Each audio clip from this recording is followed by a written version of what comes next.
Hey guys, welcome back to my channel. So today is not really an adventure, but it's more of like a little conversation to start and get kind of like a review of what to expect when you go to the Disney College program. So first off, I want to talk about when you get to go. So the Disney College program is going to be a paid internship at Disney World right now. They have not brought back the Disneyland one. It is 2021, but it's a paid internship program where you basically get to come and live at Disney Housing, Flamingo Crossing, for about 6 to 9 months, depending on if you extend or not. And you get a random role where you will be in the parks. And sometimes you could also be at a resort or even Disney Springs, stuff like that. And you will just do basically work, just a random role. But at the same time, you're also going to be studying, making connections, doing stuff like that. Now, the Disney College program has actually 3 time frames that you can come. 2 of them which are open to the beginners, and one is actually for only alumni. So the first one is going to be the fall program. Now you can do fall advantage or you can do just fall. And that usually ranges anywhere from like, I'd say June to January. If you come in later, like around August, September, you can have until February. And then you have spring or spring advantage, which you can actually start in almost October, November-ish and go all the way until June or July of the next year. And then the one that's open only for alumni is going to be the summer program only. But that, of course, is only for the alumni who have completed the program. Now, depending on your situation, depending on when you want to come to Disney World, it's really going to depend. So the fall, I feel like, has more to offer. It's going to have, Christmas. So you have the Christmas party, you get to see the parks decorated. It has Halloween. Once again, a Halloween party, the parks decorated. You do get a little bit of the summer, and it is very hot in the summer. So you just got to be prepped for that. And then you also are going to have like the Food and Wine Festival going on. Now, that's an important thing to note though, is that the Food and Wine Festival only goes until November, and then it goes into like this cookie trail thing in December. And just for anyone who gets Epcot festivals to know that they will be deployed to a different location and role after a certain date in November because the Food and Wine ends. Now in spring, you have more options for the for Epcot in general. You're going to have like the Flower and Garden, the International Arts Festival, but there's not really any, holidays other than like maybe Valentine's Day. So I don't know. For me, it seems like fall would be like the way to go, but that's all up to everyone and what they want to get, do, what they have the time for. If they're, college and studying. Yeah. Another important thing to take note of is if you want to go while you're in college or while you're out of college. Now, you have to have done 1 semester of college before you can apply to the program. And then while you're in the program, you're supposed to still be going to school if you are still in college, but people do take the semester off because they find that doing the internship and doing their studies kind of conflicts with one another, and they have a hard time keeping up with both of them. So usually people end up only taking maybe 1 or 2 online courses, or they just take a semester off. Now, there is a third option, and this is actually what I did because my major didn't allow me to kind of take a semester off. So after you graduate, you actually have 6 months to apply to the Disney Prep program. And I must say, it's super relaxing. I don't have to worry about studying. I just have to work, and then I can go to the parks, and then I can just, do whatever I want my free time. It's really relaxing. That's actually what I recommend doing, just so you're not stressed about school and getting school, because this is like an important part that they don't really tell you about until you get here. But if you are in school and you come to the college program, you actually have to request your times off that you have dedicated to that class. But sometimes it's really hard to get in touch with scheduling to get that fixed. And so it does cause problems. And then of course, if they have, let's say, a final on a different date, you have to make sure in advance you get that day off, or you give away your shift, or someone takes over that. Okay, you don't want to be scheduled on those days, but it does happen. I have heard it happen, and it's not a scenario that I think I would ever want to, be in. So I did wait till after I graduated, and I'm so happy I did. So now the application process is a little different after COVID. There was no phone call, so that you don't really get to tell them what roles you would want or would have preferred. You kind of just get assigned, and that's it. So when you first apply to the college program, you're gonna have a simple application form where you're gonna be like, why do you want to work for Disney? Choose 3 reasons.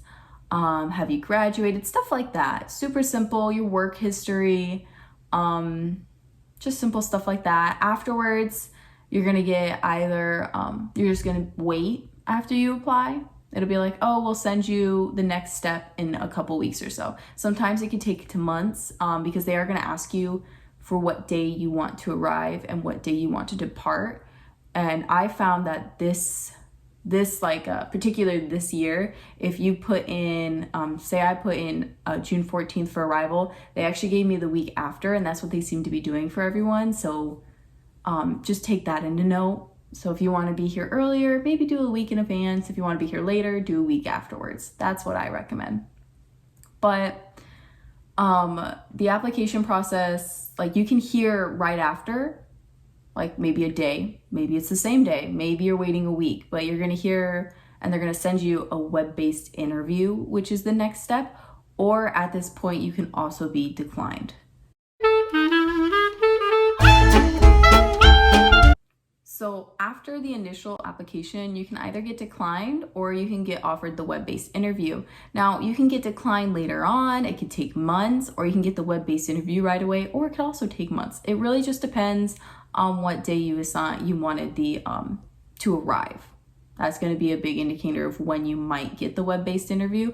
And like, let's say you applied in June, but you want it in September. I've heard stories where people got it right away in June. And I've also heard people say that they got the web-based interview in maybe like August, July, sometime around that time. So they did have to wait a while. I've also heard people getting declined right away, or they also got declined when it was September, like when they were going to be arriving, they got declined. So they never made it to the second part. Now, the second part is going to be the web-based interview. And the web-based interview is actually just like a giant personality test. It's going to ask you multiple questions like, are you an outgoing person? Do you like to go to parties? It also gives you some random scenarios, like if a kid hurt his thumb with a hammer, what would you do? And then it's going to list like some options and you would have to choose. The thing I found in that is you're going to want to do strongly agree and strongly disagree, and then sometimes neutral. But I wouldn't say agree and disagree and then neutral all the time, because I found that if you do more of the strongly, you're more to say that like, yeah, I'm certain of my personality. But if you just do, oh yeah, I agree, oh yeah, I disagree, I'm neutral all the time, you're less likely to get it. That's just what I've been hearing, is many people just put strongly agree, strongly disagree, and neutral for a few. Personally, I put neutral for about 2 of them, and then I put mostly strongly agree and strongly disagree. Now, you do have to be careful though, because sometimes they're gonna actually repeat questions to see if you're lying on a few of them. And so it might say, do you like to go to parties, for example? That's one of them. Or that was one of them, at least for mine. It was, do you like to go to parties? And you can put like strongly agree, strongly disagree, or one of them, and you'd click one, but then like a couple slides later, it would be like, it would mix up the question and be like, are you inclined to go to parties, or you are not? Do you not like to go to parties? It would just mix up the question a little bit, and you'd be like, oh, so if you counteract that question to the other one, they catch you lying, and usually you don't get it if you're caught lying. So after the web-based interview, it's gonna pop up with a little thank you, for, well, actually it can go 2 ways. I forgot about this. So after your little interview, it's gonna pop up with congratulations, you're a strong candidate, and you'll hear back from us soon, or it will be, I'm sorry, at this time, you're no longer in consideration. So those are your 2 options.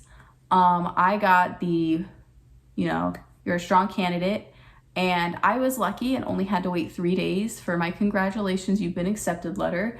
I've heard people waiting about 3 to 6 months to get theirs. So it really all just depends on the application process. Like, I don't know how they were doing it, but I do know that they were going out in waves, and people would get accepted and declined, or it would be going out in waves. So people would get accepted and then a bunch of people would get declined, and that's how it would go throughout the whole process. So that's pretty much the application. Now, there are a few things to know after the application. There's going to be like a long list of items you have to complete. There is a down payment you have to pay. There's a bunch of stuff you have to pay attention to. But one of the most important ones is that when it goes to the housing, it's going to tell you that you're going to receive an email that's most likely going to go to your spam, and that you have to, and in that spam, it's for the Flamingo Crossing. And if you don't fill it out, you don't get in the housing. So you really have to pay attention to your spam as well, because it's going to be from like American Academic Society, something like that. Academy of America. It's a really weird name, but it's basically like who built the Flamingo Crossings and such. And they also run the buses here. And if you miss that, then unfortunately you don't get to stay at Flamingo. And I have heard of a few incidents where that did happen, and they just were like, what do I do? Because now they don't have a place to stay, and it's a little bit of a hassle. So, you know, I highly recommend that. Now in the, we're going to transfer over to the Flamingo Crossing. Now you're going to be staying at Flamingo Crossing. Currently there is only one building, and it has about, I think, 24 to 26 buildings in general, but they're also building another Flamingo Crossing across the way, and that's going to have another little section. They're split off in neighborhoods. The one I'm living in, I'm in Cheshire, so I absolutely love it because he's one of my favorite characters. But there's also Archimedes, Doc, Edna, and Bagheera. So it's A, B, C, D, E. And then the other ones is like J through something. And I know that J is Judy Hopps. And I think the genie's over there too. I'm not sure what the other characters are yet, but yeah. So they're all separated in neighborhoods. You actually don't find out what room or who your roommates are and stuff like that until you get here. So I didn't know that I was gonna be Cheshire and in my room until I got here. And then I was like, yay, Cheshire.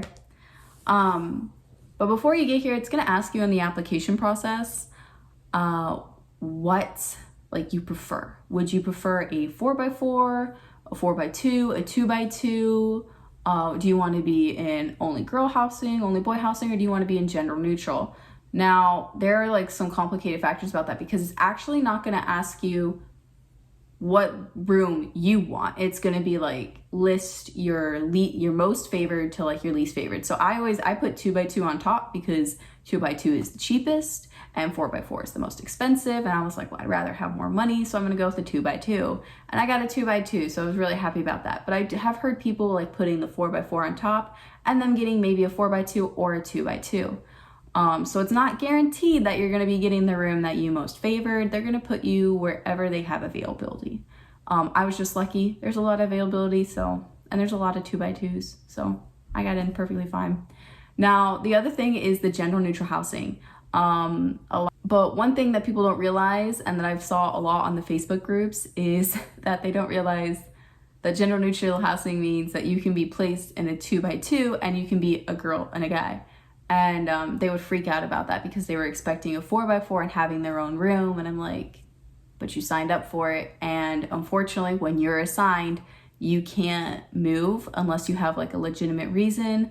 And the legitimate reason, on top of the legitimate reason, you have to do a $250 fee, I believe, for moving. It's around $200 and $250. I know that. It's not a fun process.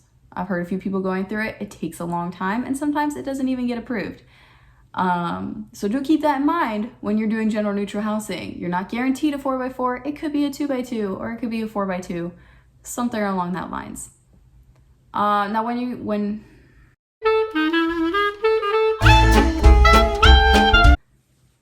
Now I want to quickly go back to the prices of the rooms, because I feel like that is actually very important. I can't remember exactly how much a 4x2 and a 4x4 were, but I knew the 4x4 was really expensive. And so I went with the 2x2. A 2x2 is $175 a week. That includes electricity and everything, you know, everything that's in your room basically is paid for, $175 a week. Some people will think that that's too much. You should see the 4x4. It's really expensive, but a lot of people went for the 4x4. Now here's the important factors. You don't know yet what your role is. And you're only being paid as of now, $13 an hour. In January, it goes up to $14 because, you know, Disney went up a bit. So you get paid $13 an hour right now. And you're only guaranteed 30 hours a week. So you have to take that in consideration, that you don't know what your position is. And depending on your position, depends on how much money you're going to be getting or how many hours you're going to be getting that week. So let's say, you know, just from my experience, my position gets around, I'm at least guaranteed, lately it's been 33 to 36 hours a week. But because of my position, I technically do a lot of overtime. So I go from 33 to 36 to around, my minimum is usually 35 to 42 has been my most, almost 43. So that's been my position, and that's really good for a 2x2. So my paychecks are actually pretty decent.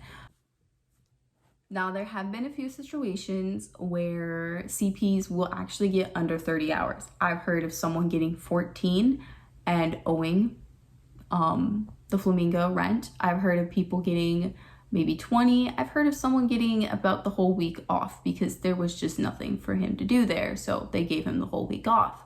Now, of course, when this happens, you go and talk to your leader because you're guaranteed a 30 minimum.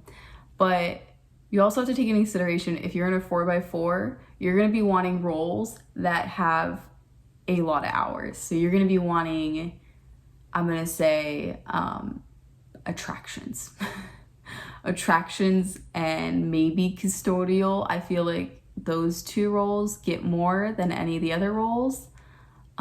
Maybe a park greeter, but if you're in like a role like mine, you'd be getting a decent paycheck. But I heard like quick service roles, you're not getting, you're basically getting the 30 hour minimum, and that's it. And if you were in a 4x4, you'd be having a very small paycheck. So just as a warning, when you're going to make your housing choices, really think hard, because you're not guaranteed your role, you don't know your role, and you're also not guaranteed what housing you're going to be put in. So I always just went with the safest bet and was just like cheapest option, just in case I did get one of those roles where I barely made 30 hours a week. So just keep that in mind. In my next video, I'll be going over some of the roles that I have personally done. I've only done one role, but like have personally done, or that I have heard a lot about. And that could be from like roommates or friends that I made over the program. But I've heard pros and cons for all these roles that I'm going to talk about. And I'm going to kind of give you like an idea of how much money you'll be making in those roles, depending on your location, what could happen where you get placed, stuff like that. So I'll see you in the next video.